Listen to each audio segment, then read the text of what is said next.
আমি খুবই ভাগ্যবান। হুম। সেদিন আমার বেঁচে থাকার কথা ছিল, আচ্ছা মৃত্যু থেকে অনেক কাছে ছিলাম। আচ্ছা। আমি আমারই সংসদ এলাকায় হুম আমার নিজের বাসাকে এড়িয়ে হুম পার্শ্ববর্তী আর একটা বাসায় আশ্রয় নিয়েছিলাম। বেশ। তখন চারদিক থেকে হুম মিছিল আসছিল হুম এবং এটা আসলে ছিল প্রধানমন্ত্রী গণভবন কেন্দ্রিক। হুম এবং এটা আমরা অবাক হলাম যে সংসদ এলাকাতেও এটা ছড়িয়ে পড়ে হুম এবং একটা লুটপাটের হুম যে লুম্পেন স্টাইলের হুম কতগুলো ঘটনা ঘটে হুম এবং সেখানে বিভিন্ন ধরনের লোক হুম আসে এবং এদের মধ্যে বেশিরভাগই হুম মনে হয়েছে এটা কোন রাজনৈতিক অভ্যুত্থান, হুম এটা লুটপাটের অভ্যুত্থান।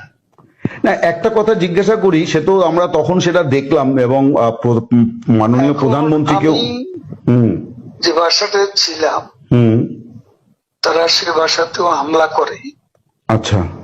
তারা জানতো না হুম যে সেখানে আমি আছি। আচ্ছা। আমার বাসা তারা লুটপাট করেছে, হুম কিন্তু যে বাসায় আমি গিয়ে আশ্রয় নিলাম হুম সেখানে তারা হামলা করবে এটা আমি ভাবতে পারি। কিন্তু সেখানেও দেখলাম যে অনেক লোকজন হুম ঢুকে পড়ে এবং তারা ভাঙচুর লুটপাট হুম করতে থাকে।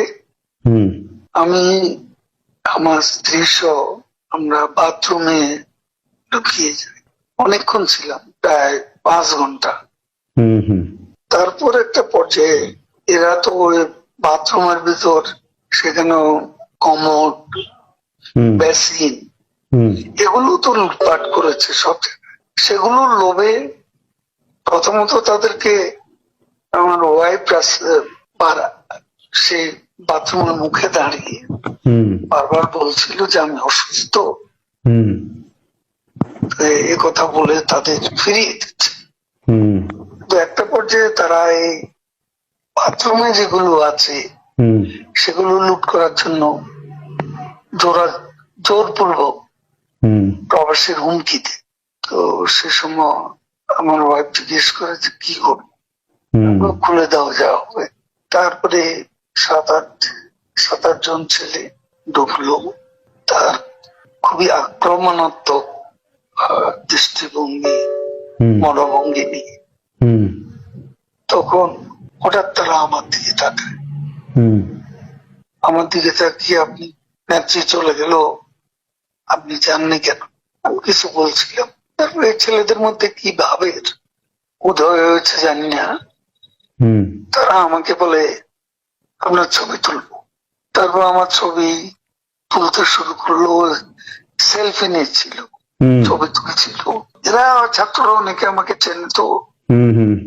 কি কারণে তারা তখন আক্রমণাত্মক যে মনোভাবটা ছিল সেটা নিমেষে শীতল হয়ে গেল। তারা ঠান্ডা মাজাজে তখন কথা বলছিল। আচ্ছা। এদের মধ্যে আবার এক পর্যায়ে একটা গ্রুপ তারা চেয়েছিল আমাকে রাস্তায় সেনাবাহিনী হাতে তুলে দিতে। কেউ কেউ আবার এটাও চেয়েছিল যে জনতার হাতে তুলে দিতে। এটা অবশ্যই তখন একটা মানসিক ভাবে ভেতরে ভেতরে ভেঙে পড়েছিলাম।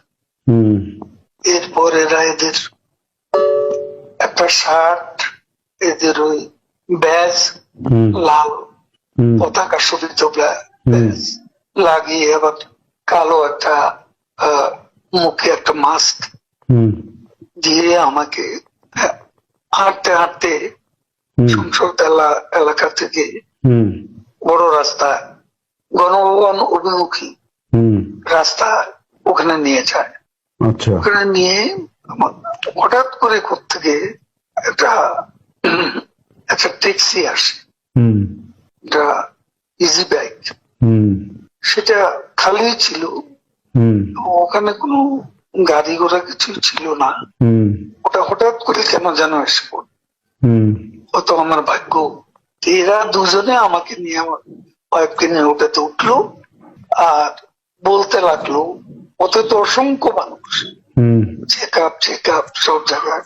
এরা বলতে লাগলো যে আমাদের চাচা চাচি অসুস্থ, হুম হাসপাতালে নিচ্ছি, হুম ডিস্টার্ব করবে না। হুম এই করে করে নিয়ে গেল একটা অনেক দূরে একটা জায়গায়।